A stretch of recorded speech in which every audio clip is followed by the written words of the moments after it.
I, Dr. Galvina Pereira, Assistant Professor in Pharmacognosy at Bombay College of Pharmacy, welcome you all to the day 4 of Atal FDP on drug discovery. So far, the eminent speakers at the FDP have provided their insights into different aspects of drug engineering such as microfluidics, process chemistry, molecular modeling, role of excipients, etc. In today's session, we will be focusing on the role of cytochrome P450S in drug discovery and development. To speak on this topic, we have our own dynamic Professor Krishna Iyer, who is a professor in pharmaceutical chemistry at Bombay College of Pharmacy.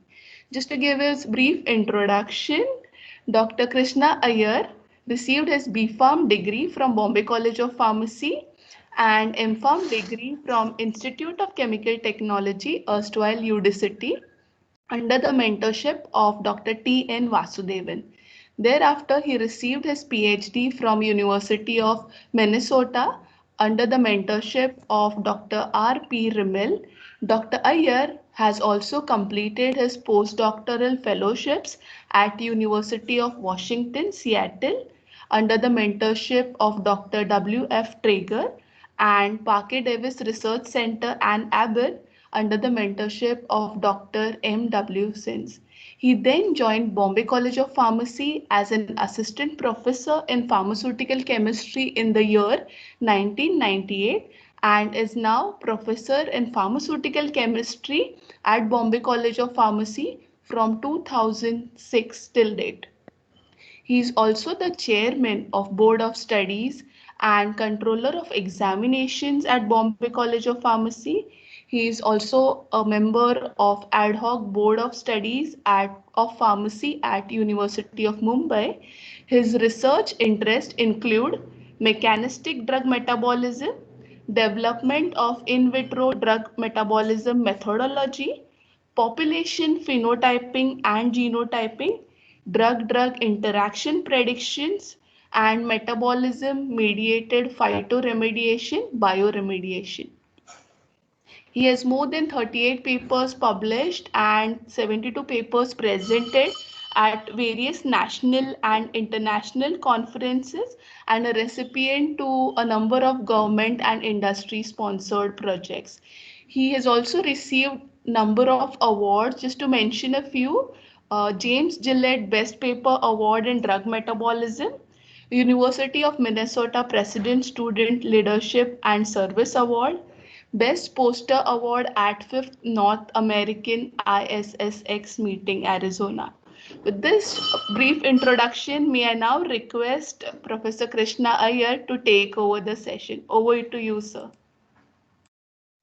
Thank you very, very much, Galvina, for those kind words. What I'll do is I'll set up my sharing here, and after that is done, continue with what I wish to say. Okay, so I'm just going to share my contents here. Just give me a second.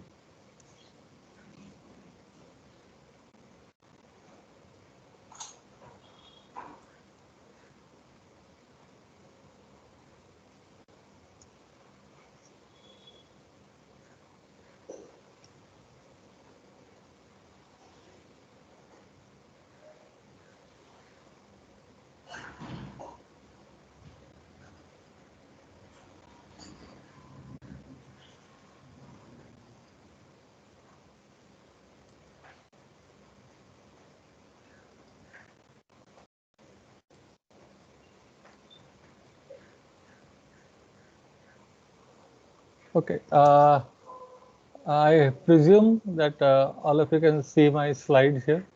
So I'll just ask Yes, sir. Galvina. We can see the slides. Yeah. Okay. Thank you, sir. Now, are you able to see a single screen or are you seeing a split screen with two slides? No, sir. Single screen. Single screen. So I'm just going to move my pointer. So just my pointer is way on the top. Can you see that? Yes. Okay. Now it's to the left here. It's gone below role of metabolism. Correct.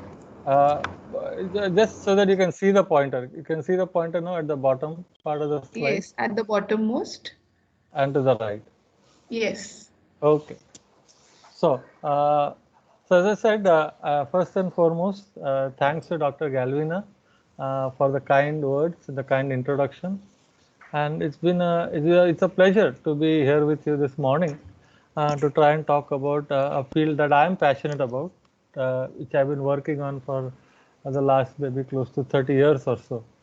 Okay, and I also wish to state that in case you wish to ask a question or something, there's a chat box which is available. So please put your question in the chat box, and Galvina is going to monitor that chat box. And as soon as a question comes up there, maybe she'll call out the question and I'll answer it rather than waiting way till the end of the discussion or the talk Sure, to sir. talk about it. Okay. So Yeah. with that brief, a few words, let us get going on the topic of today, and that is the role of drug metabolism. And interchangeably, you can say that role of cytochrome P450s in drug discovery and development. Okay, and this is kind of the fourth day of the the program. So you have heard a fair bit about the process of drug discovery and development. And today I'm going to talk about one facet of drug discovery and development, which is kind of constrained or restricted to the role of this very specific property or the specific feature, you can say, which is xenobiotic metabolism or drug metabolism. Okay, now when we talk about drug discovery and development, you have to realize that the entire process of drug discovery and development is set up with the intention of fulfilling these few aims. Okay, one thing is at the end of this process, we need to get a compound which is safe. And safe, I mean, is safe when it is used clinically, which means I do not wish to have any toxic metabolites, that is, products which are formed inside the body from the compound that you have just given. I do not wish to have any drug-drug interactions. That means the compound I have just discovered or developed, when it is given in the presence of other drug entities, there should be no interactions which is unfavorable. There should be hopefully no undesirable off-target effects. That means there should be basically no side effects. Okay. The other aspect is, as this is being fulfilled, I also need my drug to have efficacy. That means it still has to have effect at the site that I wish for. That is a pharmacological effect, and it should also have adequate potency so that I can give a reasonable amount of drug which is consumable by a patient. Now, as I do this, there are other aspects which are kind of hidden in this thing. That is, it should be available at the target. That means when I give that drug, it should be able to kind of move inside the system to reach the target organ and more specifically to reach the target molecule. Okay, and the reason for this statement is many times drugs are given orally and the effect is expected to occur in a specific organ inside the body and at a specific location in one of the cells which is present in that organ. So for the drug to get there, it should be able to cross these barriers and be available at the target. Only then you will see the pharmacological effect. Not only that, it should also persist in the body for a long enough time that you wish for, so that this effect that you are after occurs to an extent or for a duration that is required to take care of the disease state or what is called as a syndrome. And in addition to that, you also need this compound to have all the properties which make it practical to dose. That means it should have the right solubility, the right dissolution, right chemical stability, so that you can formulate it in a way that is that is easily administrable to a patient. We have looked at some aspects of this over the last 3-4 days. Okay, and you have to realize that it is because of trying to get all of these properties into your chemical entity as part of drug discovery and development that the process itself is is fairly long. It takes a long time, and it involves a lot of studies which are basically designed to kind of input all the characteristics that I just talked about. That is safety, efficacy, you know, correct properties so that it can stay in the body for long enough time. It is formulatable, and so on and so forth. Now, because of this strict requirement of a chemical entity to have all of these properties, when you start with a whole number of compounds, as you look for all of these features, many of the compounds fall by the wayside. And basically, every test you do is kind of like a filter, filtering out things which are not needed or which are not quite right to finally give you a compound which has all the correct properties that is needed for it to be used as a drug. And this is what takes a lot of time, usually on an average, maybe 12 to 15 years.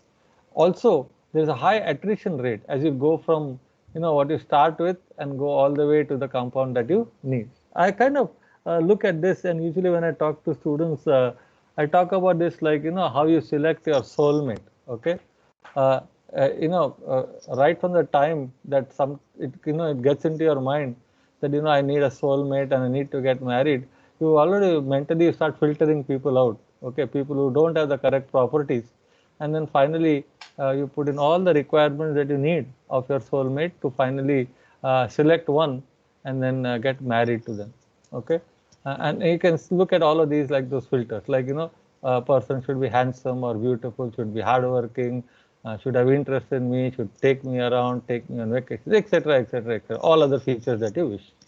Okay, something similar to that is a process of drug discovery and development, but except the filters are based on these requirements. Okay. Now, because of this, you find that there are several reasons for which a drug might simply fall off the wagon as you are trying to put these filters. So here is two sets of data which kind of looked at some of the reasons why drugs dropped out of the development race. Okay, and what I wanted to concentrate on is this here, which is in orange, which has 39%, and that is reason is pharmacokinetics.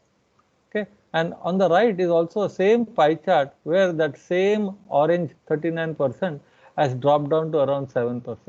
Okay, what these two pie charts are is this is the situation which was there in around let's say close to 2000, and this was the situation kind of about 8 to 10 years after that.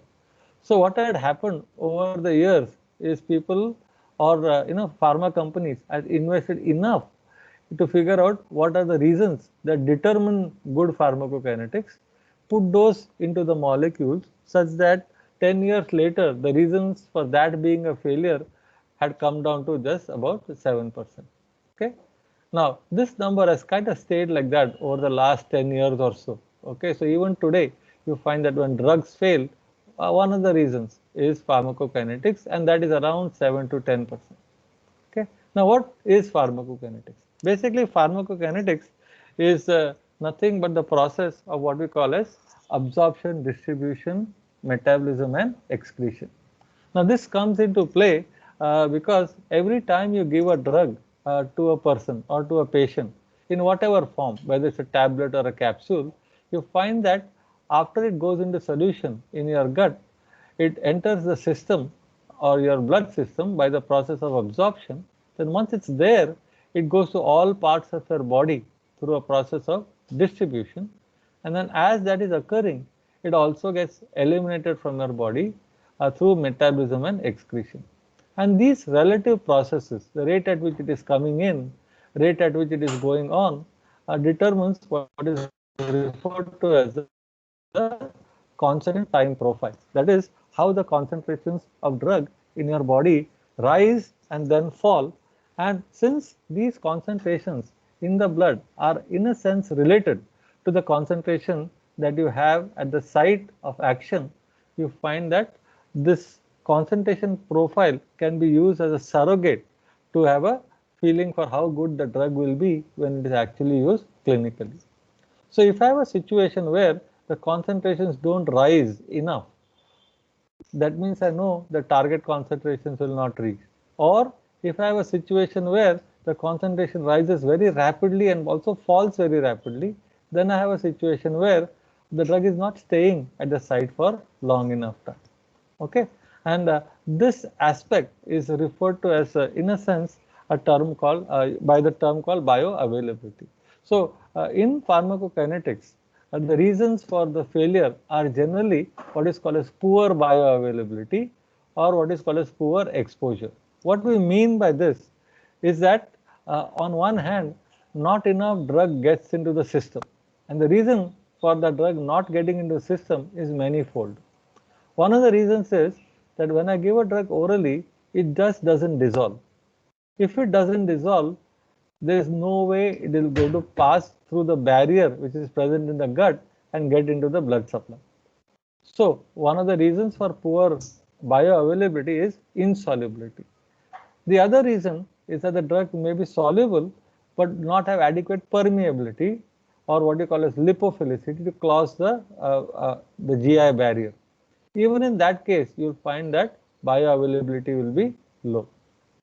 A third reason would be that the drug is soluble, it is also permeable, but after it crosses the gut wall and goes into the cells which are lining the gut, there are proteins which are referred to as efflux proteins, which throw back the drug into the lumen. And if that happens, and the drug is a substrate for those type of transporters, as they are called, especially things like P-glycoprotein, again, the amount of drug getting into the system will be much less because it is simply thrown out after it crosses the gut wall. Okay. The other reason it might have poor bioavailability is, let us say it is soluble, it is permeable, it is not a substrate for P-glycoprotein, so it comes in, goes through the portal vein, and the way our body is designed is that before the drug can see the general circulation, it has to go through the liver. And if in the course of this, as it passes through the liver, it gets metabolized to a very significant extent, then very little of drug will actually end up in the circulation. Now, in that scenario, again, you will find that the amount of drug entering the blood will be very little, or the drug will have poor bioavailability. The other reason is that the drug might come in without a problem, but the rate at which it is metabolized is so fast that it doesn't stay in the body for long enough time. That means it has got a very, very short half-life. Okay.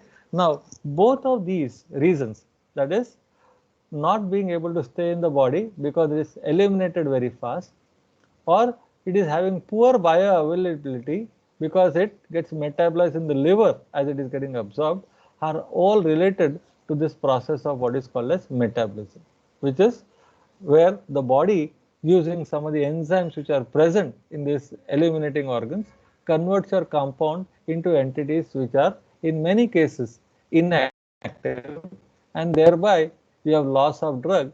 You would never reach adequate levels, or your drug doesn't stay in the body for long enough time to get effect. And this will result in what is called as suboptimal clinical properties, and in many cases might result in the removal of the drug from the race to become the clinically useful entity. Now, in order to address many of these problems and to make sure that bioavailability is good and you have clearance which is such that the drug stays in the body for long enough time, there are several things which are done during the process of drug discovery and development and at different stages. Like, for example, when you design a library or do high throughput screening, or when you are optimizing from taking the hit to a lead compound, or you are doing lead optimization in order to get that lead having much better properties so that it has a good candidate as a drug, and final candidate selection.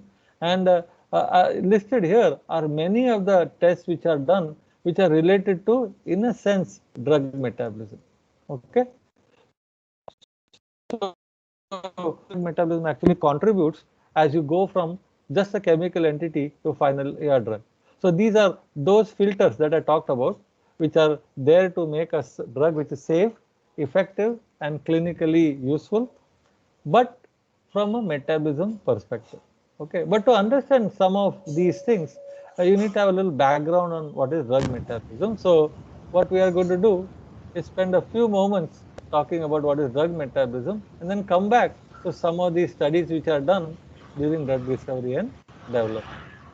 Okay, I think somebody's mic is on. So that's creating a background noise. So hopefully, can you check one of you? Yes, I'll Okay. just take you. Okay. So going forward, uh, what is drug metabolism?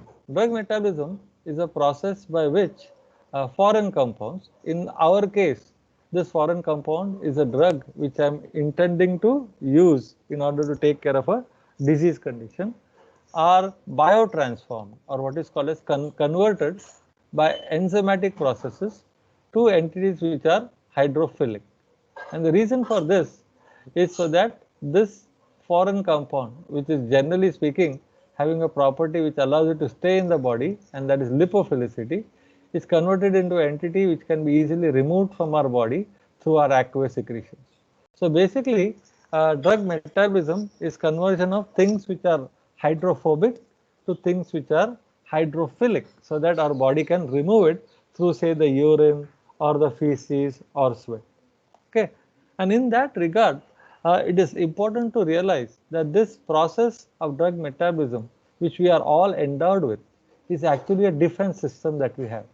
It's a defense system against foreign chemicals which are entering our body all the time. And what this allows you to do is make sure that these foreign chemicals do not persist in your body and start having what are called as untoward effects. Okay, and you should also realize that many times you are even unaware that your body is getting exposed to these foreign chemicals. Okay, just to give an example, you might not even realize that since morning till now to around 10 o'clock, in your body have entered close to 5,000 to 10,000 molecules, different chemicals. You don't even realize they are coming in. Okay, and your body somehow is able to resist the effect of many of these chemicals, and one of the reasons is that it is able to throw them out of the body through this process of drug metabolism. So one of you might suddenly ask me, what is this 10,000 chemicals which are getting into our body? Okay, I'll give you one simple example. In the morning when you get up, you use your, the first thing you do is probably brush your teeth. If you realize for brushing your teeth, all you need is actually calcium carbonate, which is slightly abrasive, and you can put it on your teeth and just rub it, and it will take care of all those plaque and organisms which are growing on your teeth. But if you look at the formulation which you actually use, we use toothpaste which is many times colored, which is flavored so that it has this freshness, this mint flavor and all. In this mint flavor are present close to 50 to 60 hydrocarbons, and many of them are fairly volatile so that you can get the smell of it.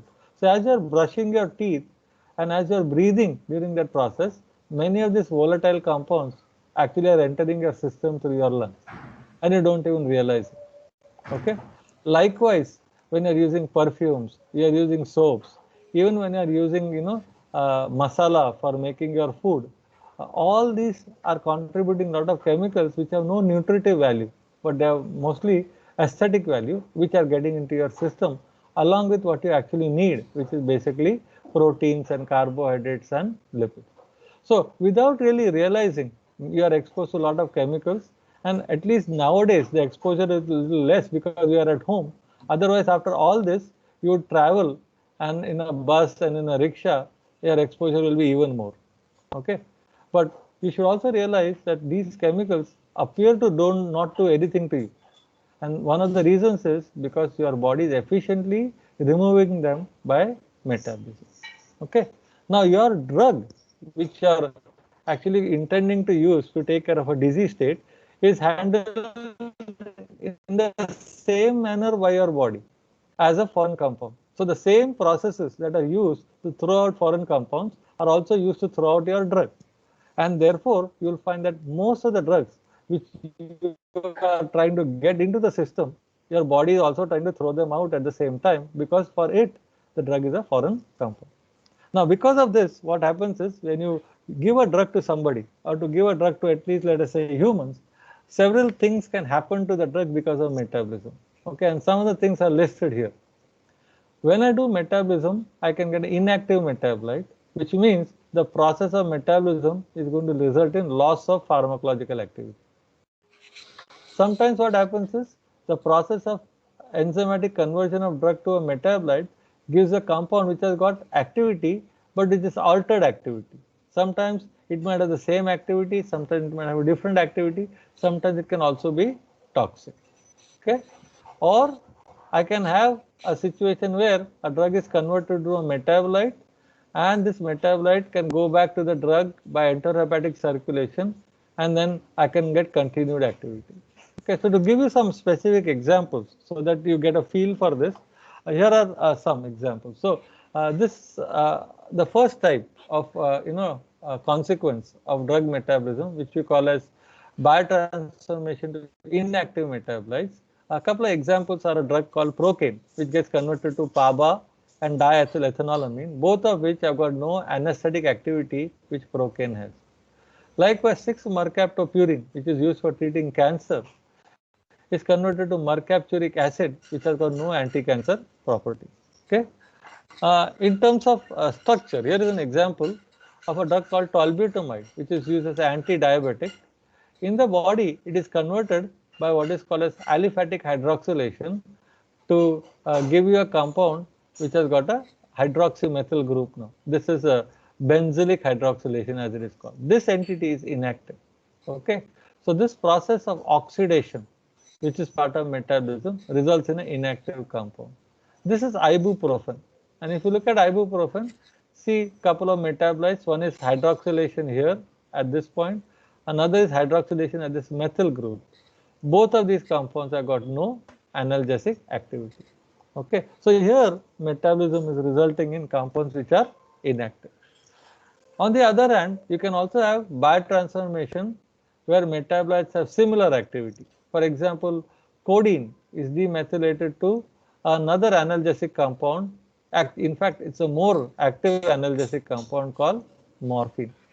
Or phenacetin, which also has antipyretic effect, is converted to paracetamol, which also has got antipyretic effect or fever reducing activity. In the same breath, you can also have metabolites which have got different activity. For example, iproniazid, which is antidepressant, gets converted to isoniazid, which is actually anti-infective. It's used for treating tuberculosis. Likewise, retinoic acid, which is a vitamin, is isomerized to isoretinoic acid, which is actually used as an anti-acne agent. Okay. In terms of the structure, here are some examples. Here is diazepam. Diazepam is metabolized to temazepam by hydroxylation, or N-desmethyldiazepam by removal of this methyl group on this nitrogen.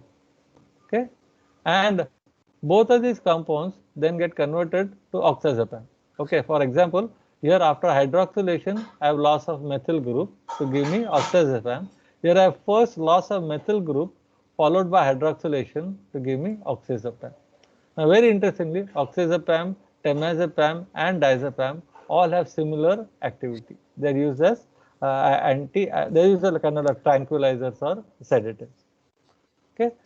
In the same breath, you can have situations where you have a compound which is converted to a metabolite which has got different activity. For example, amitriptyline, which is a selective serotonin reuptake inhibitor, in our body gets converted to nortriptyline, which is selective norepinephrine reuptake inhibitor. Same thing happens to imipramine and desipramine.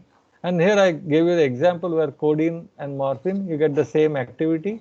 Another example is hydroxyzine, which gets converted to cetirizine. Okay, and here are examples. This is amitriptyline, where removal of methyl group gives nortriptyline, and this is imipramine. Again, loss of a methyl group gives desipramine. Again, these two sets of compounds have different activity. Likewise, here is allopurinol. If you look at allopurinol, it is able to inhibit xanthine oxidase with a Ki value of 780 nanomolar.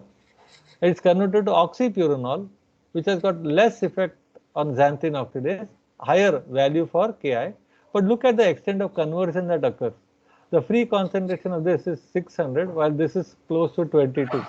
So that kind of balances a little bit, and you get equal potency even though you have a compound which is slightly less potent. Here is codeine, which has got mu opioid potency of 730 nanometer converted to morphine, which is 1 to 2 nanomolar. So this is much more analgesic. Now, these are some examples that I've stated, but there's a whole list of them. There is a whole list of compounds, all of which are metabolites, which are in a sense active. Okay, and in the same way, you can have a situation where I can use this knowledge of how my body converts drugs to metabolites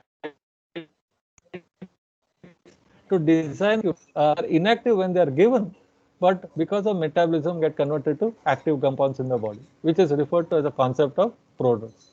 Okay, some examples which are very famous is levodopa getting decarboxylated to dopamine, or Salid, which is a sulfoxide which is reduced to active sulfide, and so on and so forth. Here is an example of that. Minoxidil getting converted to minoxidil sulfate, and this is the one which promotes hair growth. Likewise, you have a lot of drugs which are designed to improve lipophilicity so that they can have higher permeability. One example is the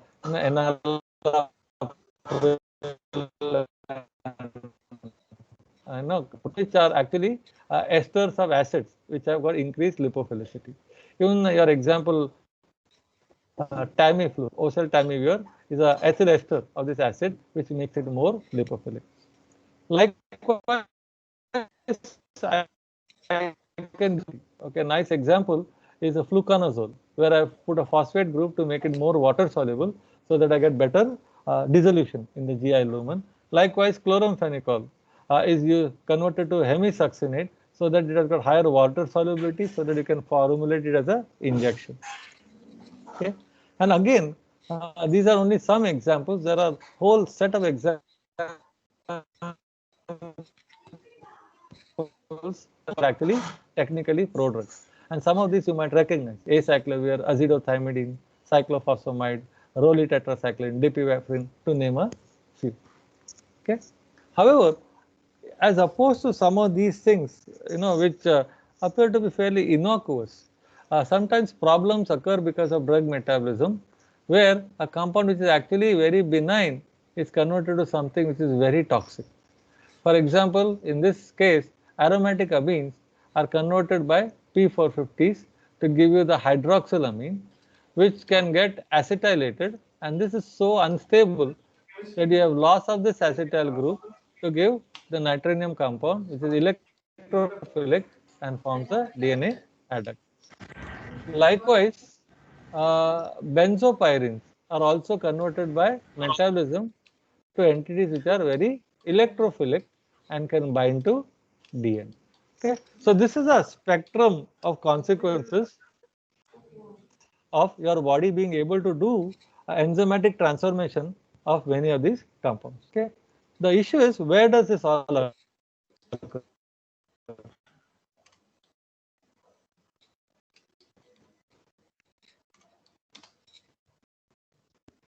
Okay, you find that it can technically occur in every tissue, but in terms of it having a bearing on how the drug is getting overall eliminated, the important organ is actually the liver.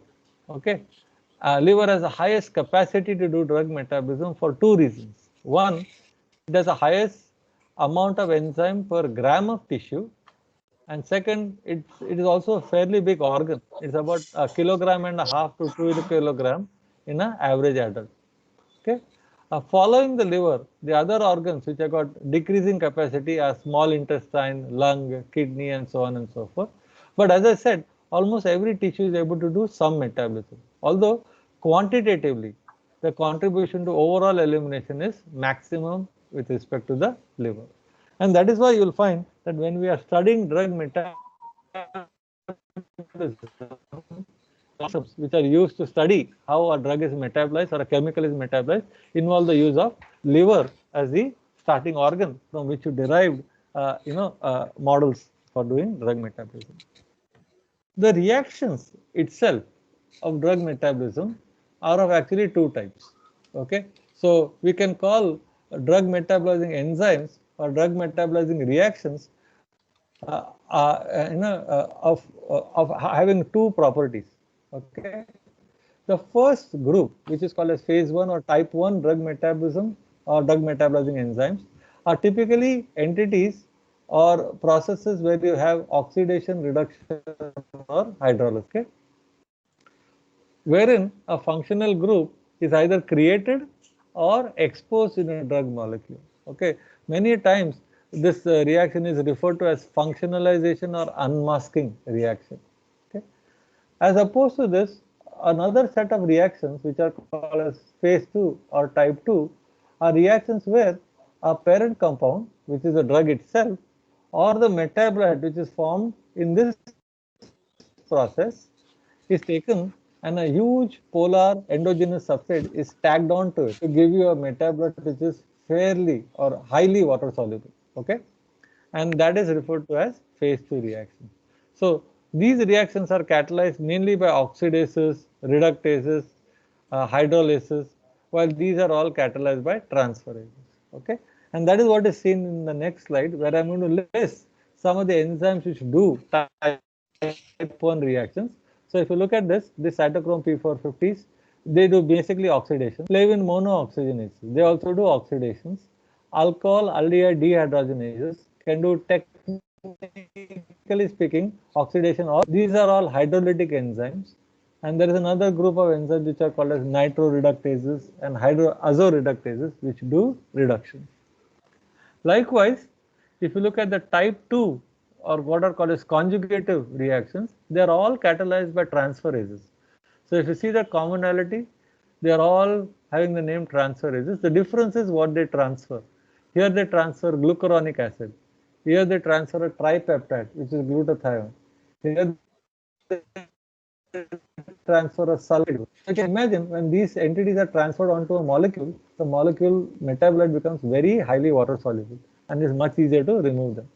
Likewise, you also have enzymes which can transfer acetyl groups or methyl groups, and they are referred to as acetyl transferases and methyl transferases. Now, within the hepatocyte or what So, liver, can I interrupt? hepatocyte, these, yeah, hello. So, your voice is cracking. Probably, if you can just switch off the video, the voice quality can improve or something like that can be done. Okay, let me see. Hello. Yes, just Okay. slightly cracking, not that much.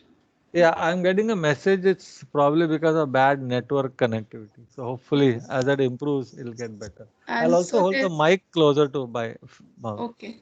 And so there's a Is that? question if I can raise. Yeah, yeah, sure. Yeah, It's please. from Mr. Rajni Khan.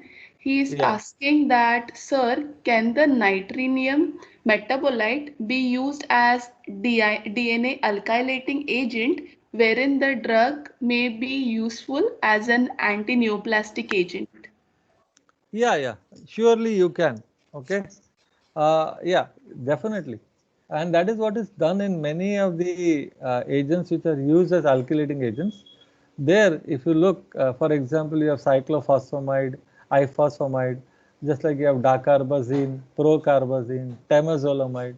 In all of these cases, we actually use the enzyme systems in our body which are available to generate what are called as electrophiles. Yeah, definitely you can do that. Okay, Okay. thank you, Yeah, sir. Thank you. yeah, sure. Okay. So within the cell which actually does metabolism, you find that many of these enzymes are distributed in two locations inside the cell. Some of the drug metabolizing enzymes are what you call as membrane bound. That means they are associated with the endoplasmic reticulum. Okay. And in the same manner, there are some enzymes which are cytosolic. Okay. And they are associated with the aqueous cellular contents of the cell. Now this has got important implications. When you are studying drug metabolism, if you want to concentrate on studying P450 activity, then you tend to use what are called as microsomes because they are rich in P450. Likewise, if you wish to study, let us say, sulfotransferase activity or glutathione transferase, then there is no need to use microsomes. You will use cytosol. But you should also realize that when I use microsomes and cytosols, I'll get only part of the enzyme reactions that are possible with respect to a drug. Okay. Now, if you were to take a count of all the drugs that are all the enzymes which are involved in drug metabolism, you find that each type of enzyme has got several isoforms or isoenzymes, and collectively that number comes to around 350 or so. Okay.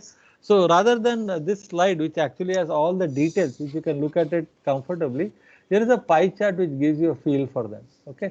So here are all the phase 1 enzymes. That means enzymes which do oxidation, reduction, and hydrolysis, and you can see how many they are. Okay. So what this is showing is the content of these enzymes in the liver. Okay, so you have 3A4, 2E1, 2D6, and so on, and there is epoxide hydrolase, esterases, alcohol, aldehyde, dehydrogenase, and so on and so forth. Okay, and likewise here is a pie chart which is telling you all about the phase 2 enzymes, where UGTs tend to dominate in the organs of metabolism. Then you have sulfotransferases, then the other enzymes. Okay, now if you were to look at all of these enzymes and what they do in terms of drug metabolism, you will find that P450s dominate in terms of doing drug metabolism. And the simple reason for that is they are designed to do oxidation, okay, and introduce a OH group to make things which are more polar. More importantly, they are also associated with the membrane where all the lipophilic compounds will tend to concentrate. So they are perfectly set up to actually handle foreign lipid. Now within the P450, that even though we have many isoforms, the main P450s which do drug metabolism are 3A, 30% or so, okay, in terms of the content. Then 2D6, which is present only in 2% amount in the liver, and 2C, which is present to the extent of 20% in the liver. Okay, so this is the content of this enzyme in the liver. But if you look at their contribution to drug metabolism, you can see 3A4 accounts for more than 40 to 50% of all oxidative reactions, 2D6 about 30% of all oxidative reaction, and this 2C 10, 4 and 6. So collectively, if you take them all together, almost 80% of all metabolism is done by these enzymes. But what is more interesting is almost 60 to 70% of all the drugs that are metabolized, they are mainly done by P450. And that is why when we talk about drug metabolism, indirectly, without realizing, you need to emphasize on cytochrome P450s because they are the major enzymes which do drug metabolism.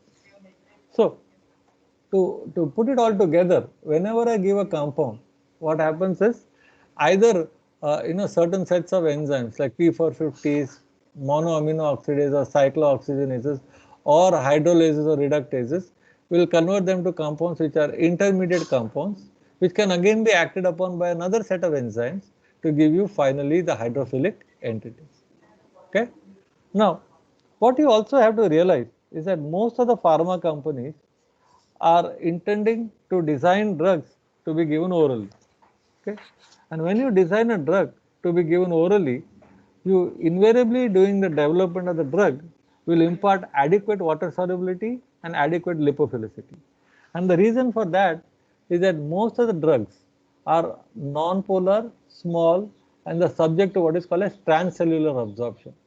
And for transcellular absorption to occur very well, you need a molecule which has got decent solubility and decent lipophilicity. Now, because of this, what happens is there's a tendency for the molecule to be designed in a way to enter the system. And because of that, your body now is poised to take these compounds and throw them out by metabolism. And metabolism will do the reverse, convert something which is lipophilic to hydrophilic, and that will invariably involve P450. Okay, so which means all the drug candidates which are good with respect to their absorption profile will have lipophilicity, and therefore they'll always be good candidates for metabolism. So in a sense, you cannot escape metabolism when you're doing drug discovery and development. Okay, so it's much better to look at it as a friend rather than an enemy. So just give you a feel for, yeah. So can I raise one more Hello. question if I can interrupt? Yeah, sure you can. Dr. Madhur is asking which cytochrome P450 subfamily enzymes are involved in intestinal metabolism. So if at all the site like. Okay. So question. Yeah, intestinal metabolism is dominated in most cases by 3A4. Okay, cytochrome P450, 3A4. Okay, in many examples where intestinal metabolism is very, very significant, you'll find that the enzyme which is invariably involved is 3A4. Okay, however, having said that, in the gut wall, all the cells which are present also contain all the other P450. Okay, but for some reason, when gut metabolism is significant, you invariably find that 3A4 is involved because it's a enzyme which is present in the maximum amount. A classic example is midazolam actually. Midazolam, much of the first pass effect, as it is called, is because of gut metabolism by CYP3A4. So you lose the drug during the process of absorption in the gut wall itself rather than waiting for the liver. Okay. Does that answer the question with respect to Madhur? Okay. Yes, sir. Thank you, So, sir. yeah. So going forward, realizing this, you'll find that many times when you give drugs, for example, let us say a drug like aspirin, once it gets into the system, you'll find that it is hydrolyzed to give you salicylic acid. Some of this is excreted in the urine and you can see it in the urine. And then it is further metabolized by glucuronidation or what is called as amino acid conjugation to give you these glucuronides or conjugates. Even those are excreted in the urine and you see them in the urine. And sometimes it's further oxidized to gentisic acid. Okay, so all these entities are seen in the urine after you give aspirin in the the drive of your body to eliminate aspirin. Sometimes metabolism can get even more complicated. Like this is indinavir, and you see many more metabolites than you saw for aspirin. If there is propranolol, okay, in this case also you find that there are a lot more metabolites than you normally would see. Okay, and in other cases like say paracetamol, you have some metabolites which are innocuous, you have some metabolites which are also toxic. So when you overdose, the reason for liver toxicity is formation of what is called as NAPQI. Okay. So you have all these different varieties, and in some cases it can be very disheartening. Okay, that this is valdecoxib, and look at the number of metabolites that have been found for valdecoxib when they have been studied in humans. Okay, so depending on the entity you are developing, you can have metabolites which are maybe 3 or 4 sometimes, or sometimes you can have metabolites which are upwards of 20 to 30. Okay? Because your body is trying to throw these compounds out of the system.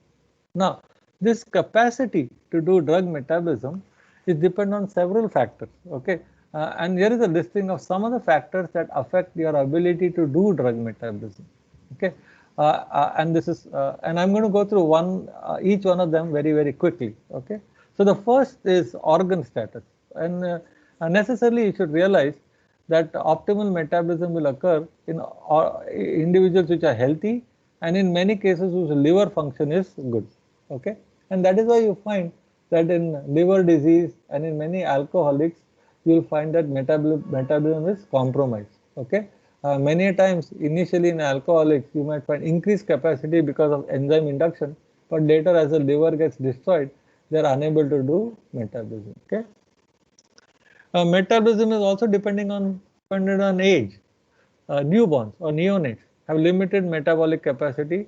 Likewise, geriatrics also have decreasing metabolic capacity, while in the age group of 14 to 40, metabolism capacity reaches maximum. So, which means that there are some drugs which I cannot give to neonates and geriatrics which I can give comfortably to adult population. The reason for that being that they are unable to handle that drug by metabolism. Gender can also have an effect on metabolism. Although in humans, the gender differences are slightly less than what you see in animals, it is there in some cases. Okay, but when you do animal studies, the gender differences are more obvious. Okay, and there are good examples where females tend to show higher activity in many cases, but there are also examples where male animals give more metabolism than female. But in humans, for luckily speaking, gender differences are little less than what you generally see in animals. Another reason for differences in metabolism is genetic. So you can have interracial differences, intra-racial differences, population differences, and so on and so forth. Okay, and the reason for this is depending on who you are, you might carry mutations which result in you being unable to produce what is called as active enzyme. Okay, and if that is the case, then the drug may not be metabolized efficiently by the person who's carrying such a mutation. Okay, an example of that is isoniazid. In a population, especially let us say if you take a Mumbai population or an Indian population, you find that overall 60% of the Indians tend to have a gene for N-acetyltransferase which produces a transferase which has got less capacity to do metabolism by acetylation, as opposed to the remaining 30% or so who produce a normal enzyme. So what happens is, when you give isoniazid to an Indian population, about 70% of the people produce less acetyl isoniazid, and therefore handle the metabolize the drug a little slowly relative to the remaining 30% who metabolize it fairly fast. Okay. Likewise, you can have even in cytochrome P450s. Example is 2D6. You have 10% of the Caucasian, and as far as Indians are concerned, it varies between about 2 to 8%. They carry a mutation which produces a non-functional 2D6. So what happens in those cases is when they are given drugs which are metabolized by 2D6, they are unable to do its metabolism efficiently. Okay, a classic example is a codeine to morphine. Okay, a lot of people consume codeine in order to get a high because of morphine. But among them, there is a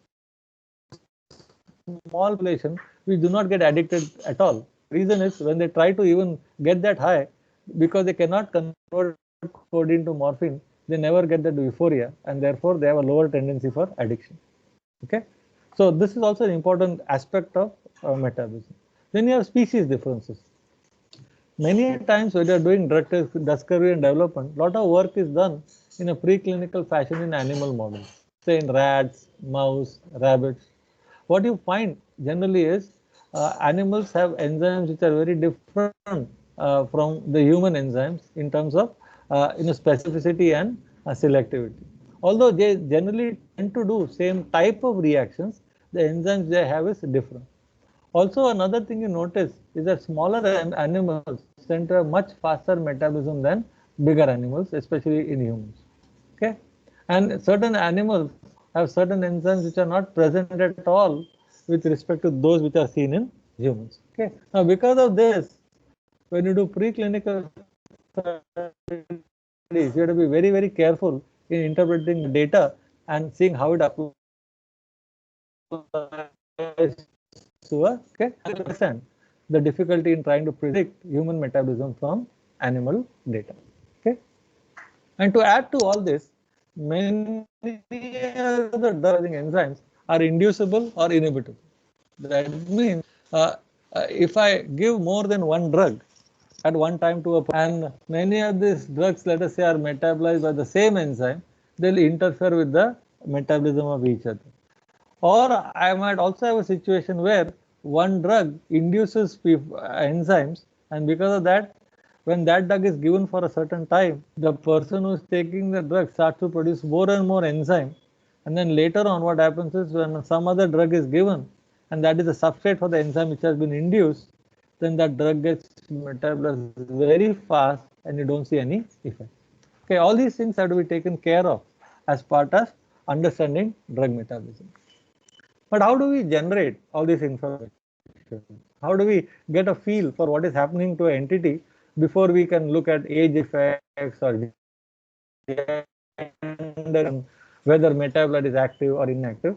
For that, we actually do drug metabolism studies, and the methods for doing drug metabolism can have different levels of complexity. The simplest systems for doing drug metabolism is by using what is called a single enzyme. Here, we tend to use individual enzymes, either purified or expressed through recombinant technology, and look at each enzyme's role in the metabolism of a compound you are trying to develop. Or you can take what are called as cellular fractions. For example, as I said, take a liver, take out the macrosomes or cytosol, and look at the effect of those enzymes which are present in those fractions on the compound that you are studying. Or you can take whole cells that are hepatocytes, which have a complete, full set of drug metabolizing enzymes, and look at how it handles the compound. Or you can take liver slices, as they say, or you can also do perfusion of the liver in order to understand how metabolism is occurring with respect to a chemical entity they are investigating. And finally, you can also do in vivo studies. Okay, so as you go from here to here, the systems becomes more and more complex and more, specialized in terms of what information they will give. And not to, stop, you can also do what is called as computational drug metabolism. Just like you can do computational drug discovery, there are methods for predicting which metabolites will be formed just by looking at the structure using software. Okay. Now, each of these systems has got some advantage and some disadvantage. Okay. So, I'm going to quickly go through them and just talk about the salient advantages and disadvantages. And you can look at the other aspects when I share the slide deck. Okay. So, when I look at single enzymes, the biggest advantage is I get direct evidence of whether the enzyme is able to take my compound and convert it into a metabolite. And not only that, I can nicely determine what is the Km and Vmax for that reaction. The downside of this system is that many times if a compound is metabolized by sequential processes, I might find that difficult, because if I'm working with one enzyme, I'll get only one conversion, but I will never know whether the metabolite of that conversion is also converted by another enzyme. Okay. And the second thing is, since I'm working with individual enzymes, I do not know exactly how much to take such that it reflects the in vivo scenario. Okay. So, if I take, for example, 1 nanomole of all enzymes, I might make an error, because if you remember the data I told you, if you look at all the P450s in the liver, the highest amount is 3A4. Now, if I do an in vitro study where I've taken 1 nanomole of each and every enzyme, and I find that 3A4 does some metabolism and 2D6 also does some metabolism, I might realize that in an in vivo situation, it might be very different, because there 3A4 is present to the extent of 10 times more than 2D6. Okay, and sometimes this is lost when you are doing single enzyme systems. Okay. The second is what is called a subcellular fraction, where you can do what is called as an S9 homogenate or S10 homogenate, which is you take a liver cell, break it down, and then spin it at 10,000 times gravity. In this, what happens is much of your cell debris and say mitochondria and your vacuoles and all those things get precipitated, and you have a supernatant which has got both phase 1 and phase 2 enzymes. Okay. Or you can do what is called as 10,000 G, 100,000 G supernatant. In this, what happens is this supernatant here is taken and subject to high gravity. Here, microsomes will separate from cytosol. So, microsomes will have mainly oxidative capacity, cytosol will have mainly phase 2 activity. Now, this is the most popular way of doing drug metabolism, which is using microsomes, and the reason is that this gives you a concentrated what you call as membrane preparation. And remember, your P450s, which are the major enzymes which do drug metabolism, are also associated with membrane. So, your bulk metabolism studies of a drug can be done using microsomes. Okay. No, although technically phase 1 and phase 2 reactions are possible if you do homogenate, but when you do microsomes, it's usually phase 1. Now, what is the bad part about it? Because you have a mixture of enzymes, it's hard to determine individual kinetic parameters. Okay, and sometimes because now you have a system which is no longer in vivo, the parameters might also be slightly off. Okay, then you have hepatocytes. This is beautiful because it's a complete drug metabolizing unit. Okay, so it has a natural enzyme cofactor distribution, and the best thing is you can get phase 1, phase 2 data, and all the enzymes are present in the correct proportion as you would probably see in an in vivo situation. Okay, and the beautiful thing is it can be used for other related studies also. You can do what is called as cross species comparison. You can do induction and repression studies because it's a live cell, and you can also get some idea of toxicity to hepatocytes as you're doing the experiments, and that gives you a feel for toxicology. The downside is that if you are trying to isolate hepatocytes, you need specialized skills. But nowadays, you can actually buy cryopreserved hepatocytes, so you just need to thaw them and use them. But generally speaking, availability is an issue in terms of the cost. They are very, very costly. Just to give you a feel, you get about close to about 3 to 5 million cells for 15,000 rupees, and that is just enough to do kind of an experiment and a half at one concentration. Okay, so it becomes very, very costly. A higher order structure is liver slices, where you not only have hepatocytes, but they are now kind of connected to each other through the what is called as a cytoskeleton. Now, the advantage of this system is you kind of get a better feel for the in vivo situation where the drug has to move across the tissue, enter the cells, and then get metabolized. Okay, so a lot of people like this system because of the higher order architecture that it gives. But again, it's not easy to make these slices. It requires a lot of specialized skill and equipment. And if you don't get the slices correctly and they are too thick, then transport into the cell becomes a issue. Somebody's mic is on. Okay, thank you. The even higher order structure is organ perfusion. In organ perfusion, typically what is done is that it's done in an in situ setting, as it is called, where you open up the biosystem and you cannulate the veins which are entering the liver and the veins which are leaving the liver. And after you do the cannulation, you purge your drug through the arterial supply, and it goes through the liver, and you collect the what you call as effluent or the what comes out on the other side, and then you get a feel for what happens when the drug goes through the liver and how it is metabolized. This is the best model with respect to the in vivo situation, okay? Because you have an intact liver, and you get data exactly probably how it would occur in a in vivo setting. The difficulty is you need a lot of experimental skills to keep the liver viable. You need to have artificial blood. You need to keep everything alive. And the other thing is it's hard to do human liver experiments with it. Although you get good animal data, human liver experiments are not within bounds because of ethical issues. Okay, and even when you do animal experiments, hello.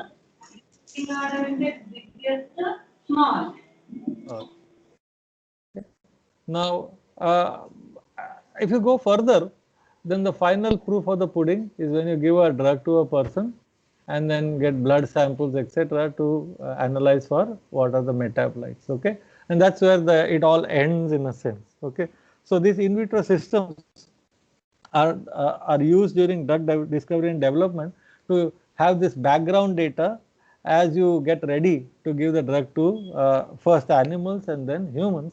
And then the final proof of the pudding of what happens in a human is by giving a doing an in vivo study where you administer the drug and then track the drug initially by using radioactivity, and nowadays they do it actually even by mass. Okay, there is no need to do radioactivity. And then you try to do what is called as a mass balance study and study all the aspects of how a drug is getting metabolized. This is the most costly. Okay, as I say, this is as is the final proof of the pudding, and many times the first time you can give it to humans is in the phase 1. Okay, and phase 1 studies are probably the costliest studies because humans don't want to take a drug for the first time. Okay, but the information you get is the final information, which is what you want as far as DD is concerned, drug development is concerned. Just to quickly talk about in silico methods. In silico methods are where you try and get a feel for what are the metabolites based on the knowledge that you already have. So there are a lot of softwares which are available, which have taken all the data which is there in the literature or in the public domain and put that into a software program where now you can give a drug which you are trying to develop, the software will predict all the metabolites that are formed from it, and in many cases it also will try and predict which enzyme might do the metabolism. Okay, and these systems are getting better and better day by day. Okay, but still there are ways to go, because they have difficulty in generally predicting relative rates of reactions and all the sequential reactions that might occur, and many times they over predict rather than under predict. So usually what happens is, when you give a drug to a person, you might find 4 metabolites which are actually produced in the real world situation, but the software will tell you that 40, 50 are possible, because it makes sure it doesn't miss anything. Okay, so that's something you struggle with when you use in silico methods. Okay. Hello, sir. Yeah. Yeah. Can I raise one more question from the audience side? Sure. Sure. Yeah. Yeah, Dr. Madhur Kulkarni is asking which animal liver model is closest to human liver and metabolic system. There is nothing like that which is closest to human and in terms of metabolic system. Uh, but generally speaking, because of the way drug discovery occurs, no, when you do preclinical studies, you generally do in one what is called as rodent model and one non-rodent model. Okay, and therefore you find typically people will do rat and mouse, and as far as non-rodent is concerned, they might do what is called as dog, or many times they might even do cynomolgus monkeys, etc. Okay, but there is no one liver which you can say is the closest to the human. Okay, many times what you find is certain drugs are represented better by a rat liver model, other drugs are represented better by a maybe a guinea pig model, and so on and so forth. I'll give you a couple of examples which will allude to that. But this holy grail, which animal to use to get the best human data, that is still far away. None of them are good enough. Okay, they do share some similarity to humans, but I cannot make a statement that if I use rat liver, that will be the closest to human. That depends entirely on the drug that I am trying to study. Okay. Okay, sir. Thank you. Yeah. So what type of information do you try and get from these systems? Okay. And here is some typical jargon that is used in drug metabolism area. Okay. So you talk about things like, I want to know metabolic stability, I want to know metabolite identity. Okay. I want to know overall PK, and with respect to how metabolism is impacting overall PK, and how does metabolism have a potential for DDIs, which are inhibition based or induction based. Okay, so this is all jargon which you will see, and also jargon of this type: metabolic stability, metabolic profiling, cross species comparison, reaction phenotyping. Now I'll give you a little feel for all of these, so that you get a hang of this. Okay, but how are these things done? These things are again done using all the systems that I just talked about, like express enzymes or microsomes, isolated cells or hepatocytes or slices, and each system is well suited for one type of study. Okay, so but before that, let us look at what these studies are. Okay, one very common study which is done is what is called as metabolic stability, or sometimes it is called as metabolic lability. Okay, that is to try and find out that the compounds that you are trying to develop, how stable they are to hepatic metabolism, or how unstable they are to hepatic metabolism. Okay, and what is it that you are trying to get at? You are trying to get at the fact that when we talk about a drug which is to be used clinically, there is a certain half-life which we feel is desirable. Okay, typically we are talking half-lives in the range of 6 to 8 hours. What that does for you is allow you to give the drug as, like, once a day or twice a day kind of system. So in that regard, if you have a compound which has got a very, very short half-life, that means it is metabolized very, very fast, then that is undesirable, because that will necessitate that you give the drug more and more often. Or you also do not want a situation where the drug has a very long half-life, because now what will happen is, when you try to give the drug every day, it will start to accumulate in your body. So there is this what is called as golden half-life that most people are after, and to get to that, you want to know whether a compound is too stable to metabolism or too labile to metabolism. And generally speaking, we are talking usually on oxidative metabolism. Okay. Now, I'll give you an example where you use this necessity, this driving force to design a molecule. Okay. For example, let us say I have a molecule of this type, and it is very quickly converted by P450 by what is called as omega -1 oxidation, or what is called as benzylase oxidation. Now, because of this, I find that it is very labile when I use microsomes, and it disappears when I do microsomal incubations in 10 to 20 minutes. Okay. And what I do now is, if I am interested in metabolizing being a driver for getting a better drug, or what is called a drug engineering, then what I can do is one of two things. One, I replace one of the hydrogens here with a fluorine. So when I do that, suddenly I do not give a handle to this P450 to do metabolism very efficiently, and therefore I can slow down metabolism, and because of that I can get a longer half-life. Or you can do something which you heard of yesterday. I can take this carbon and replace both the hydrogens with deuterium. If I do that, because of deuterium kinetic effect, I can get slowing down of this reaction, and therefore I might be able to have a compound now which has got a better half-life. So this metabolic stability studies are many times used to determine what are called as hotspots, where metabolism occurs very, very fast, or to also find out compounds which are very, very stable to metabolism. And when you have hotspots, you try to slow down metabolism. And when you have a situation where the drug is not getting metabolized, then you put some handle where you can quickly get metabolism so that the half-life kind of comes down. Okay, and that is how you engineer a drug based on this metabolic stability. The other thing is metabolic profiling. So when I give a drug, what are metabolites are formed? What is the nature of them? What is the structure?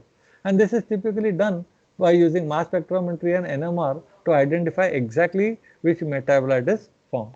Okay, and here is an example where I might give a compound incubated in microsomes or hepatocytes, and then do an LC-MS-MS and try and identify all the metabolites that are formed. So let us look at this compound. You'll find this whole spectrum of metabolites, and then you try to identify based on mass and fragmentation what are formed. Why is this important? Again, depending on which is formed more, you can identify hotspots, and then you try and improve the candidate by knowing what metabolite and then which enzyme is doing that metabolism. Okay. Another thing is, because you're doing clinical studies, you also want to get a feel for how animals are handling the same compound. And the reason for this is, when you choose the preclinical model for PK, pharmacological or toxicological studies, you want to choose that model which is showing the closest metabolic behavior to human. Okay, and the good thing here is you can do studies even with human hepatocytes. They are available, or human liver slices, they are available.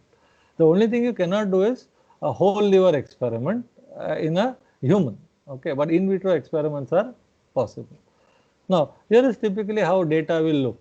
Okay, so here is a compound which has been subject to metabolism in microsomes or hepatocytes obtained from mouse, rat, dog, monkey, and human. So you look at the human profile, and then you go up and try and see which of these has a profile which is the closest to the human. Okay. Now in this case, if you look in the monkey model, you see almost all the metabolites which are seen in humans. So it represents humans very nicely. But what about the rodent? So if you look at human versus this, you'll find that between the rat and mouse, then you have to take a call which shows most metabolites which are common and also in levels. Sometimes this decision is not easy. Sometimes it is very easy. Okay. Now in this case, if you look at all the metabolites that you see, it appears that both rat and mouse are able to do it correctly. And very interestingly, mouse, these two metabolites are found to a greater extent, which is not the situation in a human. And in case of a rat, this is produced to a greater extent, which is again not the situation in the human. Human produces this enzyme. So now the issue is, you look at all the metabolites and see whether how many commonalities you see, and pick one as a rodent model. Okay. Sometimes these studies will also tell you interesting things. Okay. For example, this is a compound called momelotinib. Okay. And when you when metabolism was studied in human as well as let us say animal species, something very interesting was found. Okay, M21, a metabolite, was found in higher amounts in human plasma than in rat and dog. Okay, and this contributed significantly to the activity of MMB. Okay, now the interesting part was, okay, what is this metabolite, and how do I find that? So all these studies were done, and it was found that this is the structure of momelotinib, and in humans, metabolism was occurring here to give you this ketone, which is called as M21. But when you look at rat and dog, which is a rodent and non-rodent species, hydrolysis was occurring here on that cyano to give the acid. Now there is nothing you can do to this except understand this sequence to you. Then you try and take out this drug and develop a. Okay. Another interesting study people do is to identify which enzyme is involved in the formation of a given metabolite. Given the fact that we have close to 350 enzymes or so, which enzyme does metabolism of the compound to give you which exact product. Okay, and this is called as reaction phenotyping, and you can do so using different ways, like individual enzymes or inhibitors, etc. So this is one example where a drug was tested and it was found that it is metabolized by 4 enzymes, out of which 3A4 is the major player. Okay. Somebody's mic is on. Can you check? Somebody has unmuted themselves. Okay, thank you. Okay, so now why is this important? This is important because of this. Here is an example where a drug was given to a group of Chinese patients, and you found 3 types of people. Okay, one in which the half-life was very long, and one in which the half-life was much shorter, and plasma levels also higher and much less. Now, why did this happen? This group of patients were having an enzyme which was carrying a genetic polymorphism. That means when you did reaction phenotyping, and let us say one of the enzymes that you discovered is important for metabolism is also genetically polymorphic. That means a group of people do not have this enzyme which is working correctly.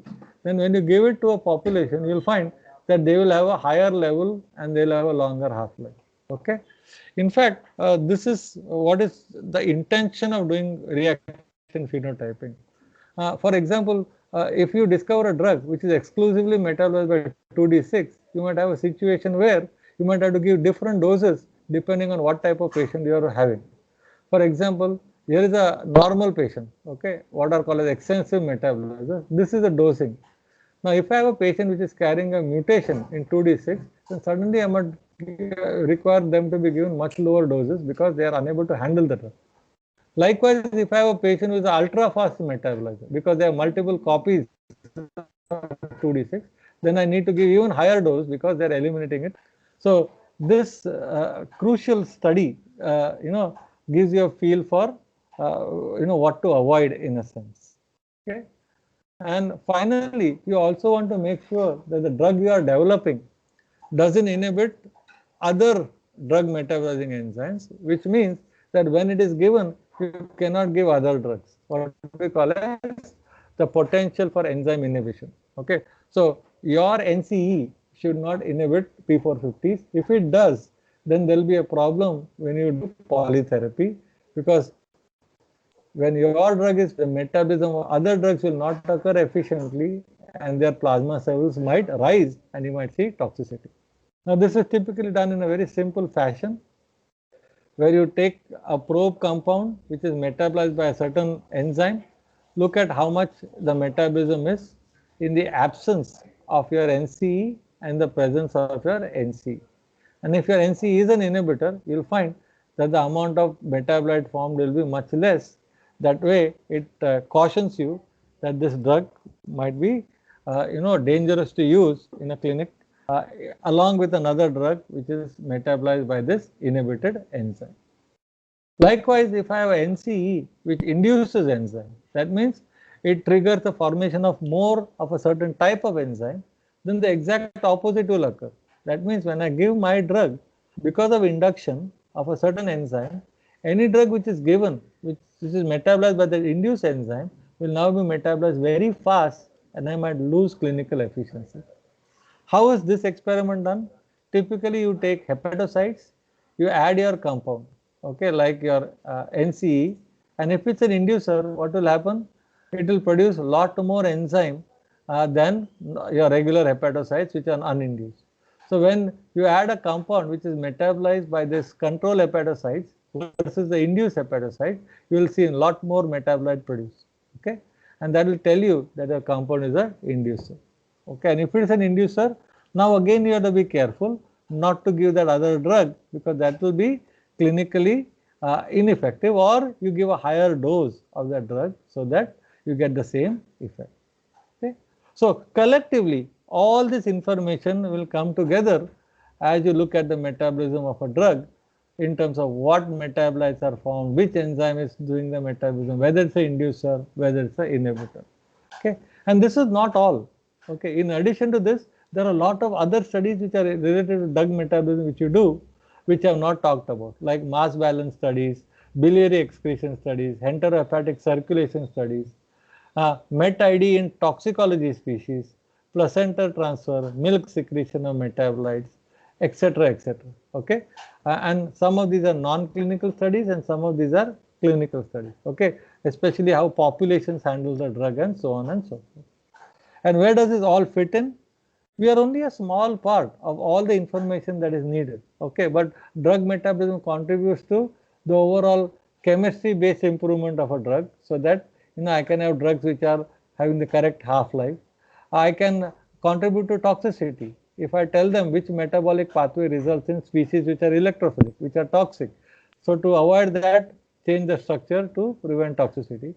I can also look at DMPK, playing a role in dictating what salt and what form to use, so that I can maybe in some cases make the correct prodrug also.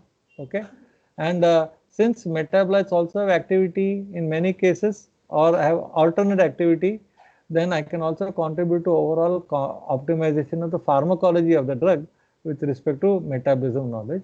And many times it is also used as part of HTS.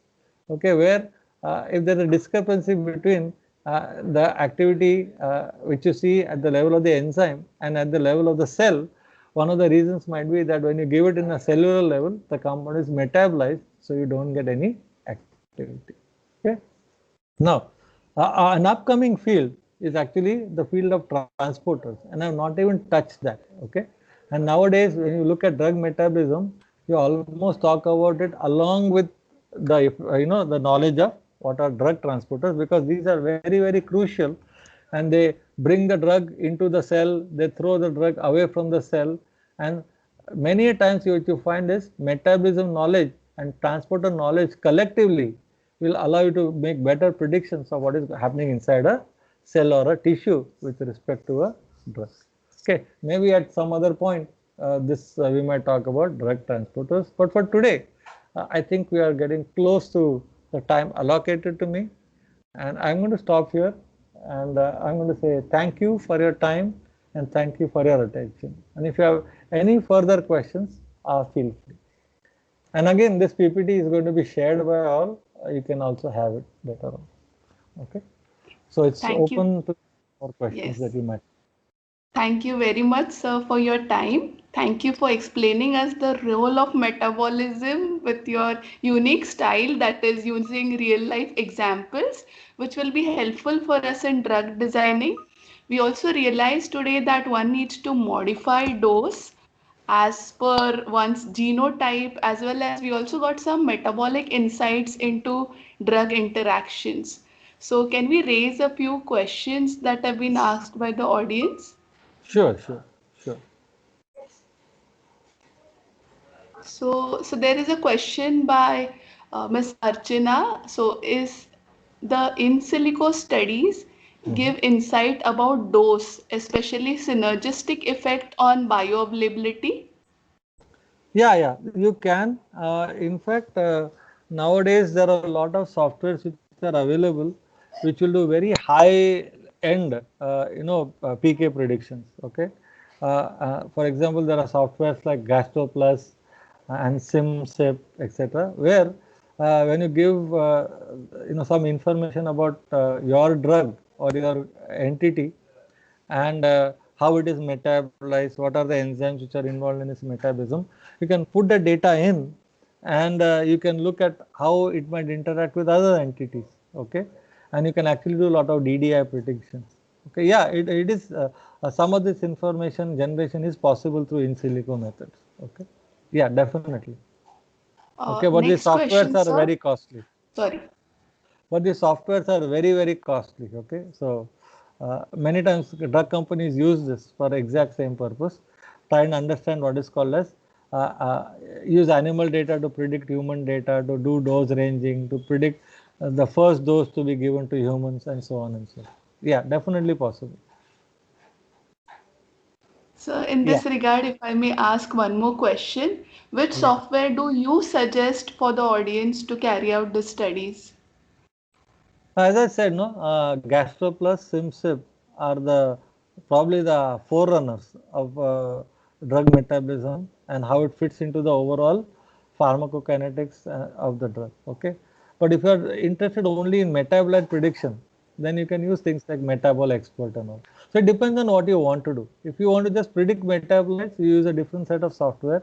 But if you want to look at the role of metabolism and how it fits in into the overall, pharmacokinetics and dynamics, then the better softwares are GastroPlus and SimSip.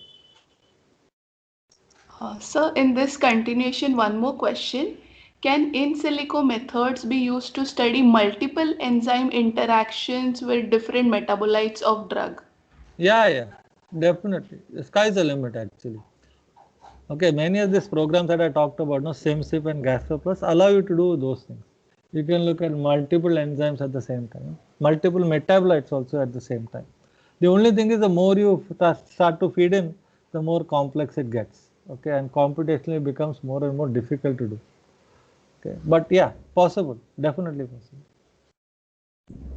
And sir, are there any open source tools for drug metabolism prediction? I think there are. I don't know the name, but nowadays you also have some programs where you can, give your compound and they will do some predictions for you. Okay. Yeah, there are. I don't remember the name, but yeah, there are some open source software. There is a question from Dr. Madhur. He asks, does pregnancy induce any changes in drug metabolism? Madhur is madam. She is, I think, from Pune. Madhur Sorry, I'm Kulkarni, I sorry. presume. Yeah. So yeah, pregnancy does induce changes in the level of metabolites, enzymes, and it can cause changes in metabolism. Definitely, yeah, it does. So one last question from my end, like looking into all this metabolic scenario, Mhm. what tips would you give for drug designers, especially to get in that golden hour of metabolism? Or Yeah, see, as you said, no, we have gone away from. I don't know whether you remember Dr. Coutinho when he started talking about old world and new world. No, he during the initial part of his talk itself, he put three circles. Okay, one of the circles was potency. The other circle was, drug likeness. Okay, so now what happens is as you go along and you're doing drug discovery and development, you realize that every aspect of the feature that you need in a molecule has to be thought about. Okay, and drug metabolism only is one part of it. Okay, and it also contributes towards the overall PK and PD of the drug. Okay, now it's very difficult to tell you that look at only one part or this part is more important than the other part. Sometimes what happens is you have a drug where P450 plays no role at all. Uh, in its metabolism. So all these things that I talked about, P450 doesn't matter because the drug is metabolized by, say, aldehyde oxidase or UGT. Okay, so that can also happen. So there is nothing called a priori rule, but what is important to realize is that nowadays when you do drug discovery and development, potency is not the driving force.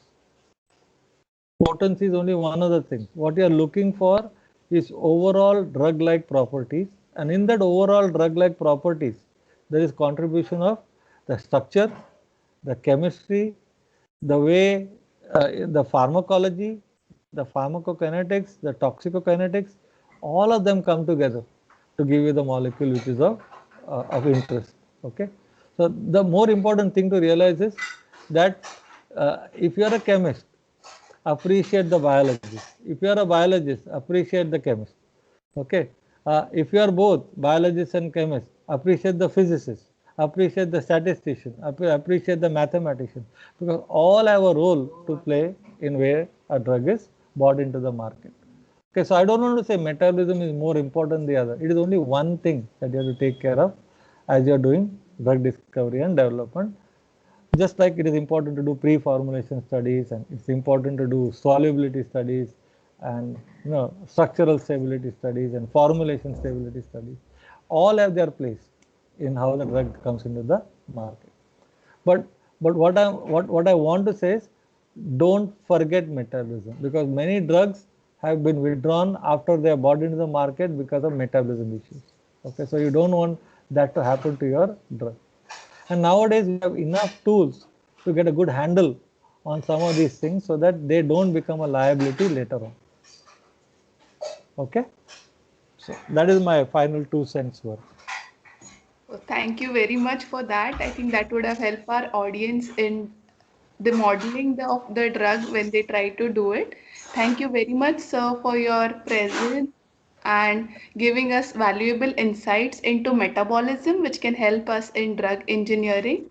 Thank you, audience, for your patient listening and your questions. We now conclude with this session. We will resume at 11.